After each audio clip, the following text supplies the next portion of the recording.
21절부터 마태복음 16장 21절부터 마지막 절까지 함께 봅니다. 마태복음 16장 21절부터 마지막 절까지 같이 읽습니다. 이때로부터 예수 그리스도께서 자기가 예루살렘에 올라가 장로들과 대제사장들과 서기관들에게 많은 고난을 받고 죽임을 당하고 제3일에 살아나야 할 것을 제자들에게 비로소 가르치시니 베드로가 예수를 붙잡고 간하여 가로되 주여 그리하지 마옵소서 이 일이 결코 주에게 미치지 아니하리이다. 예수께서 돌이켜 베드로에게 이르시되 사탄아 내 뒤로 물러나라. 너는 나를 넘어지게 하는 자로다. 네가 하나님의 일을 생각지 아니하고 도리어 사람의 일을 생각하는도다 하시고 이에 예수께서 제자들에게 이르시든지 아무든지 나를 따라오려거든 자기를 부인하고 자기 십자가를 지고 나를 쫓을 것이니라. 누구든지 제 목숨을 구원코자 하면 잃을 것이요 누구든지 나를 위하여 제 목숨을 잃으면 찾으리라. 사람이 만일 온 천하를 얻고도 제 목숨을 잃으면 무엇이 유익하리요? 사람이 무엇을 주고 제 목숨을 바꾸겠느냐? 인자가 아버지의 영광으로 그 천사들과 함께 오리니 그때에 각 사람의 행한 대로 갚으리이다. 진실로 너에게 이르노니 여기 섰는 사람 중에 죽기 전에 인자가 그 왕권을 가지고 오는 것을 볼 자도 있느니라. 아멘. 할렐루야. 오직 예수 마라나타. 성령 충만. 오늘도 하나님의 집에 나와 예배하는 여러분들에게 우리 아버지 하나님 은혜와 평강이 넘치시길 주 예수 그리스도 이름으로 축원합니다. 예수님께서 3년 동안 갈릴리 중심의 사역을 하셨는데 사역 이제 다 마무리를 짓고 마지막으로 제자들을 데리고 이스라엘의 최북단 헐몬산 바로 밑에 있는 가이사라 빌립보 지방 거기 가서 조용히 사람들 다른 일반 사람들 없이 제자들만 데리고 조용한 시간을 갖습니다. 거기서 예수님께서 두 가지 질문을 해요. 세상 사람들이 내가 지금 3년 사역을 했는데 세상 사람이 나를 누구라고 하더냐? 그랬더니 이러이러한 대답을 했습니다. 그러면 너희들은 나를 누구라고 하느냐? 그랬더니 베드로가 주는 그리스도시요 살아계신 하나님의 아들이시니다 라는 그 위대한 신앙 고백을 하고 예수님께서 그를 칭찬해 주시고 복을 빌었습니다. 그런데 베드로의 신앙 고백이 있고 난 후 바로 예수님께서 비로소 십자가 부활 재림을 예고하시는 오늘 본문 말씀을 통해서 이 시간 우리에게 주시는 하나님의 말씀을 함께 받겠습니다. 첫째, 예수님의 십자가와 부활의 첫 번째 예고입니다. 21절에 이때로부터 예수께서 자기가 예루살렘에 올라가서 고난을 받고 죽임을 당하고 제3일에 살아나야 할 것을 제자들에게 처음으로 말씀하셨습니다. 베드로가 주는 그리스도시요 살아계신 하나님의 아들이시다는 그 고백을 통해서 예수님께 인정받고 칭찬받고 복받은 그 기쁨과 감격은 잠깐이고 베드로가 다시 실패하고 넘어지는 장면이 나옵니다. 예수님은 이 베드로 신앙 고백 후에 중요한 선언을 합니다. 21절 말씀대로 비로소 처음으로 십자가와 부활에 대한 첫 번째 예고를 합니다. 예수님의 십자가 부활은 기독교 복음의 핵심입니다. 예수님이 오신 목적이고 구약의 모든 예언이 성취되는 사건입니다. 예수님의 십자가 부활이 없으면 죄사함이 없고 구원이 없고 천국이 없습니다. 십자가와 부활은 인류를 구원하기 위한 절대 필요한 사건입니다. 그래서 예수님께서 그 얘기를 처음으로 비로소 했어요. 그런데 이 예수님의 순환의 예고는 제자들로 하여금 혼란과 당혹 속으로 몰아넣습니다. 왜? 지금까지 자기들이 본 예수님 정말 메시아 그 말씀의 권세 그리고 기적 능력 드디어 우리 민족이 기다렸던 메시아가 왔구나. 이제 이 메시아 되신 예수님이 로마 정권을 타도하고 이스라엘 나라를 회복하심이 분명하다 믿어 의심치 않았습니다. 그래서 부푼 마음으로 예수님 여기까지 따라왔어요. 그런데 예수님이 폭탄 선언을 한 겁니다. 나 이제 예루살렘, 이제 거기서 수양이 끝나고 그냥 그대로 이제 예루살렘까지 올라가는데 가서 죽는다는 거예요. 그러니까 또 제자들의 대표 기획, 지금까지 무슨 예수님이 말씀만 떨어지자마자 제일 먼저, 나이도 많고 성격도 급하고 그러니까 먼저 말하는 이 베드로, 예, 대표이고 성격대로 더군다나 신앙 고백하고요, 칭찬 복까지 받으시니 뭐 다른 사람이 감히 베드로보다 먼저 손들어서 얘기할 찬스가 없는 거예요. 그래서 베드로가 하는 말이, 즉시 일어나서 나서서 하는 말이, 주여 그리하지 마소서. 이 일이 결코 주님에게 미치지 아니하리이다. 예수님이 고난당하시는 것을 자기들이 절대 방관하지 않겠다는 겁니다. 이건 허풍이 아닙니다. 베드로의 진심이었습니다. 나중에 보세요. 군사들이 와서 예수님 잡으려니 칼을 뽑아가지고 종이 귀를 잘라버리잖아요. 두려운 게 없어요, 예수님을 위해서는. 이 베드로의 진심입니다. 그러나 베드로가 앞에서 주는 그리스도시요 살아계신 하나님의 아들이시다는 그 고백과 대조적으로 아직 예수님이 십자가에 죽으셔야만 하는 이 사건을 이해하지를 못한 거예요.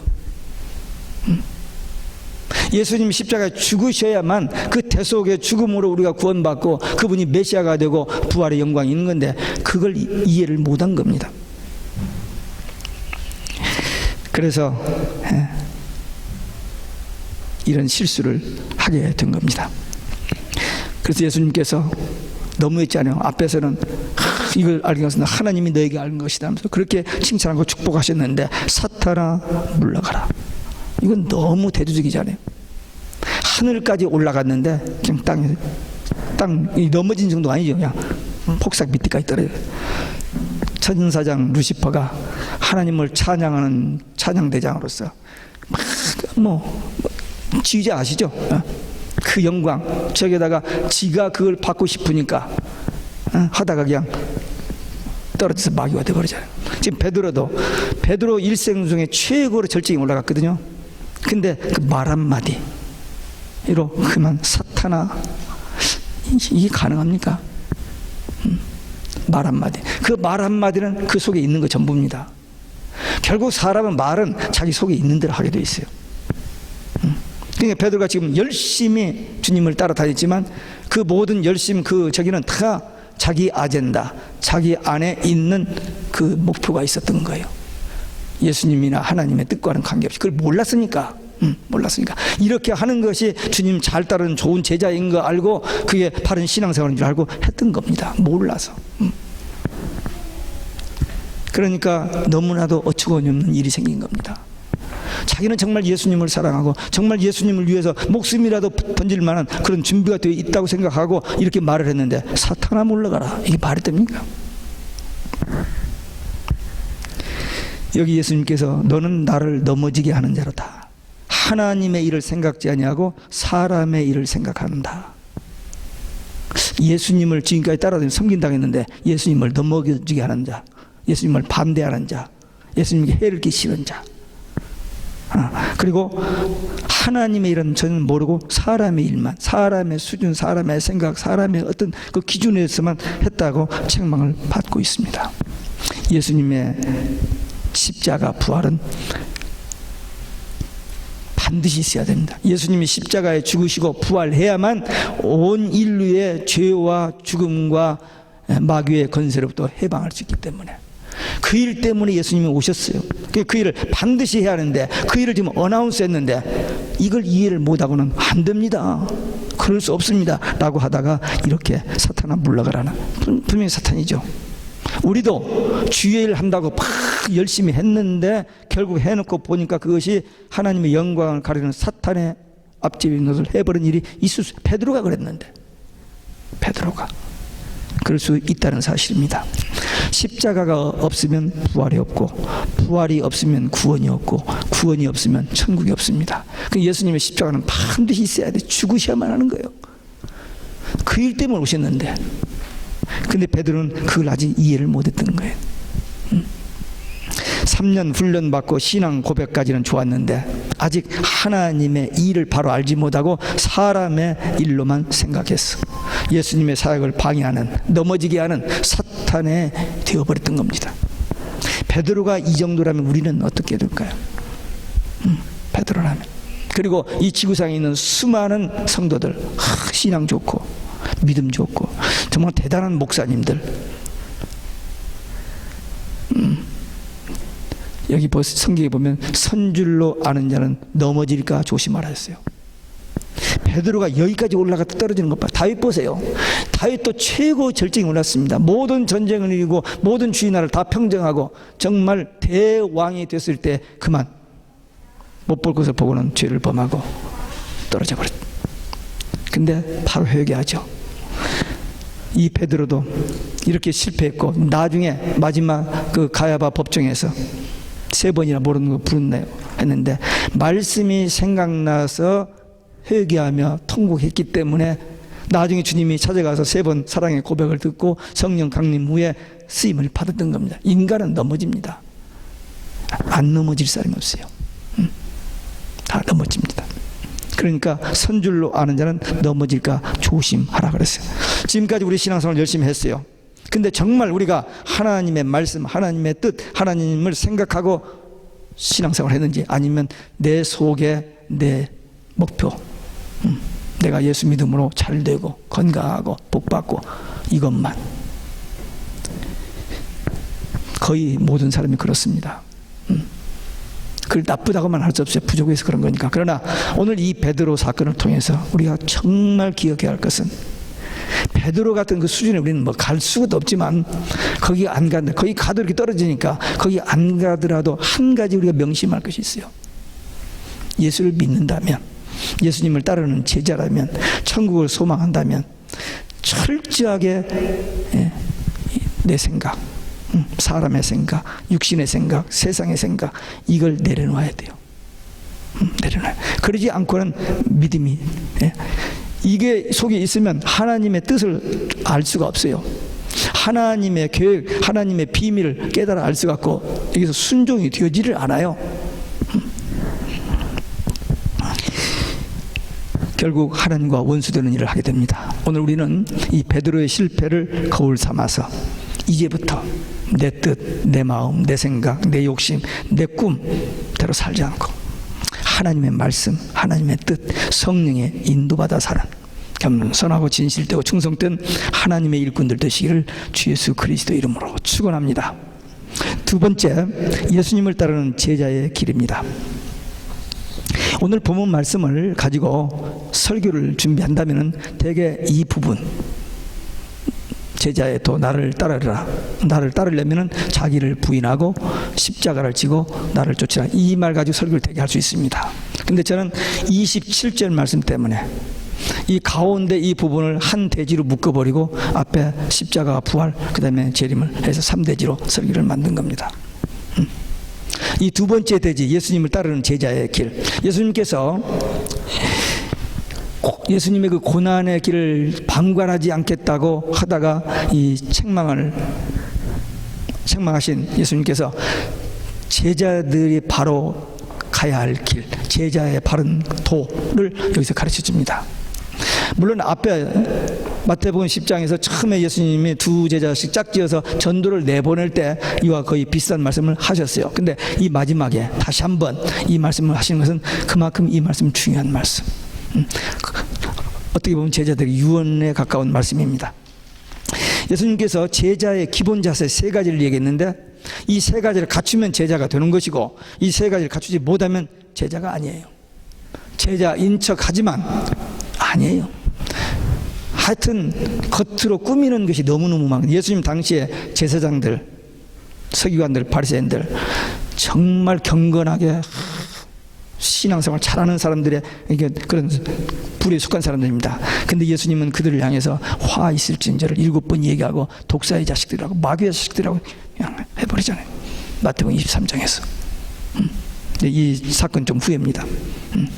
그러니까 사람은 겉모양을 보고 판단하고 그런가 하는데 하나님은 중심을 다 아시잖아요.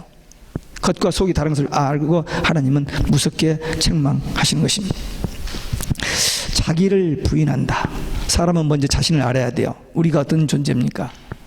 하나님의 말씀을 떠나 죄로 인하여 마귀의 자식이 되고 불행과 고통, 저주 속에 살다가 결국 심판받고 지옥 갈 존재들이에요. 그런데 하나님께서 우리를 살려주시기 위하여 예수 그리스도 메시아를 보내주신다고 약속하셨고, 그분이 오셔서 우리 대신 십자가에서 죄값을 지불하시고 우리는 그의 피로 그의 이름으로 하나님의 자녀로 신분이 회복되어 구원받은 천국 백성 되고 마음의 천국 누리며 살다가 이제 주님 나라 가게 된 겁니다. 우리는 이 회복된 은총, 이 신분, 이 축복 누리면서 사는 거룩한 백성들입니다. 아멘? 예, 아니에요? 아직 나 쉬어? 목사님은 그런지 몰라도 저는 아직 잘 모르겠네요. 예? 아니요. 교회 생활을 얼마나 오래 했느냐, 교회에서 얼마나 대단한 직책을 가졌느냐, 목사로 얼마나 목회를 성공했느냐, 이 뜻은 매라. 마지막 하나님 앞에 섰을 때 정말 진실한 오직 예수 신앙이 있었는지 그걸로 들어가지, 일 많이 한 거 가고는 천국 못 갑니다. 상당히 많은 사람들이 그걸로 천국 가려고 그래요. 또 어떤 사람들은 여기서 막 선행을 하고 막 해야 저기 연옥에 갔다가 나중에 탕감받고 간다고 하는데 no way. 그건 새빨간 거짓말입니다. 한번 들어가면 못 나와요. 새빨간 거짓말. 그리고 선행 아무리 자기 전 재산을 해서 했더라도 그걸로는 구원이 없어요. 딱 한 가지, 하나님께서 복잡하게 어렵게 하지 딱 한 가지만 주셨어요. 예수. 예수님만 구원의 길입니다. 그러니까 이 문제는 우리는 분명히 확인해야 돼요. 교회 생활하면서 정말 우리가 예수 믿고 구원받은 하나님의 자녀가 됐다 하면은 우리의 생명, 우리의 건강, 재능, 시간, 물질 모든 것이 내 것이 아니고 하나님의 것이라는 것을 인정하고 우리는 주신 것을 관리하는 청지기로서 하나님의 일을 하는데 이 건강도 쓰고 물질도 쓰고 재능도 쓰는 거지. 이게 내 것이 아닙니다. 아무 때든지 주님이 부르시면 놓고 가야 돼요. 내 것이 아닙니다. 하나님의 것입니다. 그러니까 우리 마음속에 이 내 생각, 내 마음, 이 셀프, 이 이고, 이 나 이것이 빠져야 돼요. 그래야 하나님의 은혜도 임하고 그래야 성령의 역사도 나타나고 합니다. 제가 카이로프랙터를 갑니다. 가면은 여기 뭐 하면서 이렇게 하면서 반드시 하는 말이 있어요. 힘 빼세요. 힘 빼라고 몇 번 얘기합니다. 그래서 이렇게 해서 흐느흐느 해주면 그때다 탁 이렇게 해주거든요. 힘 빼. 제가 그 얘기를 들을 때마다 속으로 아직도 내가 힘이 안 빠지는구나. 힘 빼. 또 농담을 하는 소리가 있죠. 조금 이렇게 뭐 잘 된다고 목에 힘 주는 사람 있으면 목 기부스 풀어, 그런 말 있죠. 해보셨어요? 들어보셨어요? 목에 기부스 풀으라고. 사람이 조금만 잘 되면 목에 힘이 들어갑니다. 그 인간 정상이 그게다. 근데 힘 빼야 돼요. 내가 부인돼야 됩니다. 그래야 하나님의 말씀이 내 안에 거하고 그래야 성령이 내 안에서 역사하지. 내가 살아있으면 하나님은 일을 하시지 않아요. 성령은 일하시지 않습니다. 그래서 우리는 부단히 자기를 부인하는 이 훈련, 이것이 죄, 유혹, 모든 이런 것보다 훨씬 어렵습니다. 죄라든지 유혹이라든지 나쁜 것은요, 조금만 신앙사람 다 이겨낼 수 있어요. 근데 이 자기와 싸우면서 되게 실패합니다. 평생 목회를 잘했는데 마지막 순간에 조금의 그 욕심 때문에, 조금의 어떤 자존심 때문에 그만 마무리를 잘못해버리는 그런 경우들이 얼마나 많은지 몰라요. 두 번째, 자기 십자가를 제압니다. 예수님이 우리 대신 십자가에 죽으심으로 우리가 구원을 받았어요. 우리가 천국 가게 됩니다. 그러니까 우리도 예수님께 감사하는 마음, 그리고 또 주님의 뒤를 따르는 제자로서 교회를 위해서, 주의 이름을 위해서, 복음을 위해서 우리도 고난의 길을 가야 합니다. 예수 안 믿어도 고난 길을 갑니다. 인생을 살아가는 게 쉽지 않아요. It's tough. Life is tough. 돈 많은 사람 항상 행복하고? No way. 아닙니다. 돈 200억 가지고도 자살하잖아요. 네. 대통령도 했는데도 자살하잖아요. 그거 가지고 안 됩니다. 우리가 주님을 위해서, 복음을 위해서 좀 고난을 받는다. 이건 영광입니다. 보세요. 예수님이 십자가를 안 졌으면 어떻게 되죠? 부활의 영광이 없습니다. 우리의 구원도 없을 뿐만 아니라 부활의 영광도 없어요. 보세요. 죽었다가 예수님이 부활하셨어요. 얼마나 영광스러운 일. 그러니까 우리도 주를 위해서, 복음을 위해서 고난을 받으면 주님의 이 영광스러운 부활에 동참하는 자가 되기 때문에 반드시 고난이 있어야 돼. 고난이 없으면 영광이 없다니까요. 이건 고난은 과정일 뿐입니다. 그러나 그 후에는 영광이 있어요. 주님이 역사의 종말과 주의 재림에 대한 복음을 사람들이 두려워하는 게 뭐냐면 이 고난 때문에, 이 세 가지의 환난 때문에 두려워하는, 그건 과정일 뿐이고, 이 계시록의 이 정말 복음, 이 영원한 복음은 예수님이 다시 오시는 겁니다. 신랑 되신 예수님이 신부된 교회를 다시 데리러 오는 이 최고의 복음입니다. 그래서 성경에 딱 한 번 나오는 단어, 영원한 복음. 네, 영원한 복음. 네. 우리도 고난 받으면 영광이 우리에게 있어요. 여기 예수님을, 세 번째로 예수님을 쫓아가야 합니다. 우리 신앙생활 할 때, 처음 신앙생활 할 때는 우리 부모나 우리 형제나 우리 신앙생활을 먼저 한 선배들을 보고 배우고 따라가면서 신앙생활이 그 정상입니다. 그건 잘못된 것이 아니에요. 그러나 신앙생활을 꾸준히 해가면서 계속 사람만 보고 신앙생활을 하면은 실패합니다. 왜? 베드로도 넘어지는데. 예? 목사님만 믿고 따라가는데 목사가 변질되고 잘못되어 버리는데 같이. 그러니까 철저히 우리는 신앙의 초보는 부모님을 따라서, 또 형제를 따라서, 친구를 따라서 이렇게 하더라도 결국 신앙생활에 좀 들어가면은 결국 좌우를 보지 않냐고 주님만 바라봐야 돼. 오직 예수님만. 예수님만이 주인이시고 예수님만이 참 길이고 예수님만이 생명이기 때문에 예수님을 봐야 하는데, 사람 보고 따라가다가 잘못되고 넘어지는 경우가 너무너무 많아요. 왜? 그 사람 자신이 넘어지니까. 그 사람이 가짜이고 잘못된 수가 많으니까. 마지막 때 거짓 선지자가 많이 나온다 해서 막 너무너무 말을 잘하니까, 너무너무 그럴듯하게 얘기하니까 하면서 따라가는 거예요. 근데 가고 보니까 잘못된 거예요. 참 복음, 진리는 하나입니다. 예수입니다. 예수님만이 길이요 진리요 생명이지 nothing else. 그러니까 예수님만 보고 따라가야 돼요. 겉으로는 예수님 따라가는 척하면서 속으로는 자기 속셈, 욕심 다 뭐 챙기는 사람들, 그거 안 돼요. 망하도 폭 망할 때가 있어요. 물론 그러다가도 어느 순간인가 회개하고 변화되어서 쓸모있는 유익한 인생이 될 수 있죠. 그러나 하여튼 예수님 밖에는 없습니다. 그리고 여기서 예수님께서 제자들의 끝부분에서 살고자 하는 죽을 것이요 주를 위해서 죽는 자는 살리라. 이건 완전 역설입니다. 우리 논리적으로, 우리 이성으로는 말이 안 되는 얘기. 그러나 이게 이 역설적인 진리가 사실인 것을 예수님이 그의 십자가 부활을 통해서 증명해 주셨습니다. 그는 우리를 위해서 죽으셨습니다. 살으셨어, 구주가 되셨어요. 우리도 복음을 위해서, 하나님의 나라를 위해서, 주님을 위해서 정말 순교하고 정말 헌신하고 희생하면 하나님이 우리를 살려주시고 우리를 복되게 하시고 우리를 영광되게 해 주신다는 것입니다. 마지막 때 많은 거짓 선지자들에서 미혹되어서 배도하고 이제 타락하게 될 텐데, 끝까지 오직 예수 신앙, 그리고 마라나타 신앙으로 승리하는 우리 모두 되시기를 주 예수 그리스도 이름으로 축원합니다. 세 번째, 예수님의 재림의 첫 번째 예고입니다. 예수님은 최초의 구원 언약, 창세기 3장 15절에 예언되었던 여인의 후손으로 오신 메시아 그리스도십니다. 메시아는 히브리 말, 그리스도는 헬라 말입니다.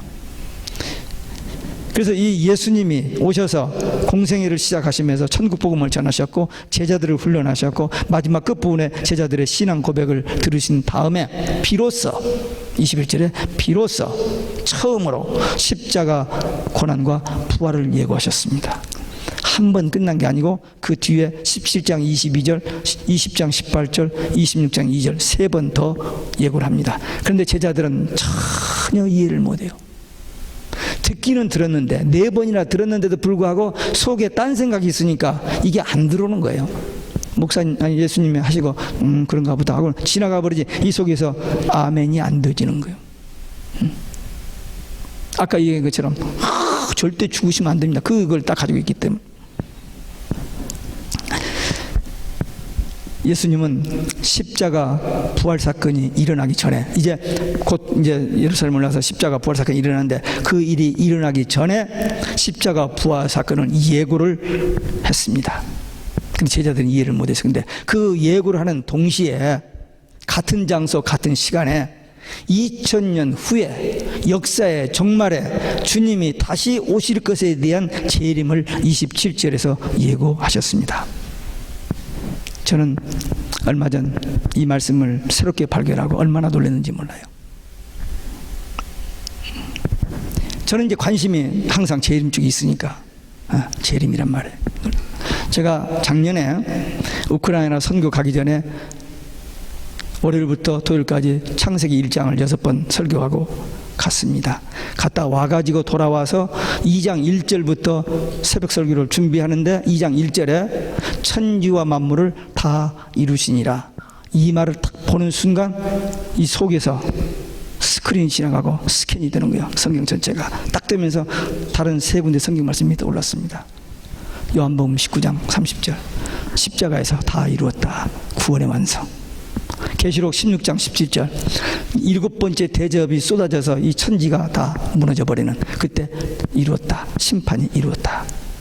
21장 6절에 보니까 이제 새하늘과 새 땅, 에덴 동산의 회복, 그래서 천년 왕국이 회복된 다 이뤘다, 이 말이 연결돼서 얼마나 놀랐는지 모릅니다. 근데 이번에 이 말씀도 예수님이 비로소 처음으로 십자가 부활을 이야기하신다고 21절에 그랬는데 그냥 그렇게 지나갔을 텐데, 저 수백 번 이 마태복음 읽는 지나갔는데 이번에 보니까 27절에 재림을 이야기하시잖아요. 얼마나 놀랐는지 몰라요.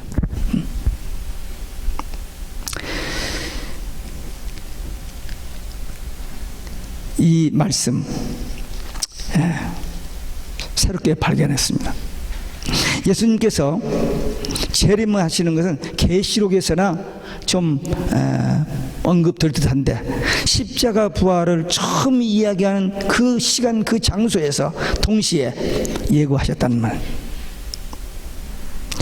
그리고 마태복음 24장 30절 40절에 종말의 징조에 대해서 얘기하면서 또 두 번 얘기하고, 그 다음에 마지막 마태복음 26장 가야바 법정에서 재판을 받습니다. 근데 이런 말 저런 말도 대꾸를 안 해요. 예수님이 안고 있다가 마지막으로 정말 네가 그리스도냐 그랬더니 네 말이 맞다 하면서 하신 말씀이, 내가 하나님 보좌 우편에 있다가 다시 구름 타고 심판지로 오신다는 말하니까 그냥 제사장이 옷을 찢으면서 사형해버립니다. 주님이 재림하신다는 말, 지금 자기들 자기 잡아 죽이려고 하는데 재림까지 얘기해버리니까 이해든 못할 뿐만 아니라 그냥 옷을 찢으면서 사형. 오늘날도 예수님 재림 얘기하면 알러지 반응이 일어나는 사람들이 있습니다. 왜? 이단들이 재림 신앙을 많이 건드리거든요. 계시록을. 그러니까 어떤 사람은 예수 십자가 부활만 막 재림은 위험하다, 덮어두라, 그런 사람들이 있어요. 근데 기독교의 복음은 예수님의 십자가 부활 재림, 이 분리될 수 없는 기본적인 신앙입니다. 예수님께서 십자가의 사건을 이야기할 때 부활 사건까지 같이 이야기했다, 이 사실을 우리는 기억해야 됩니다. 그리고 계시록 22장 성경의 마지막 장 마지막 페이지에 예수님이 내가 속히 오리니 내가 속히 오리니 내가 속히 오리니 그 말씀을 하셨어요. 그 뭐요? 재림입니다. 성경의 결론은 재림이에요. 그리고 오늘 본문에도 보니까 내 행한 대로 나중에 상급이 있으리라고 하는데 그 세 번 속히 오르니 속히 오르니 속히 오르니인데 12절에 속히 오르니 내가 너희에게 줄 상이 있어, 맥이 통해, 이렇게. 그러니까 예수님의 십자가 부활 사건이 일어나기 전에 십자가 부활 사건을 예고하는 동시에 예수님이 재림하실 것 예고한 이 사실을 우리는 정말 꼭 기억해야 돼요. 그래서 이게 영원한 복음입니다. 딱 한 번 나오는 단어입니다. 그렇기 때문에 우리 종말을 살고 있는 우리 성도들로서 이 말씀을, 이 계시록 말씀을 반드시 가져야 할 책, 그리고 먹어버려야 할 책, 그리고 다시 예언해야 할 책, 계시록 10장 8절에서 11절, 이걸 꼭 기억해야 돼요. 창세기도 있고 마태복음도 있고 사도행전도 다 읽어야 돼요. 그러나 이 책은 반드시 가져야 하고 먹어야 하고 다시 예언해야 할 책이라고 예수님께서 말씀하셨거든요. 근데 이것을 덮으더라고요. 이것을 무시해보려고 무지해도 돼요? 안 됩니다. 오늘 예수님께서는 십자가, 부활, 재림을 함께 동시에 예고한 것을 기억하고 성경적인 바른 신앙 가지고 마지막 때 많은 배도와 미혹이 있을 때 우리는 끝까지 변함없이 오직 예수 신앙으로 승리하는 믿음의 용사들, 기도의 용사들 되시기를 주 예수 그리스도의 이름으로 축원합니다. 기도하시겠습니다. 오늘 우리에게 주신 말씀, 우리 받은 말씀, 주님을 따르는 제자의 길, 그리고 초림, 십자가와 부활, 더불어 재림. 그래서 우리는 재림 신앙에 조금도 흐트러지지 않고 바로 되어야 우리의 신앙의 고을, 목표, 승리의 길을 갈 수 있습니다. 우리 하나님 앞에 결단의 기도 함께 드리시겠습니다.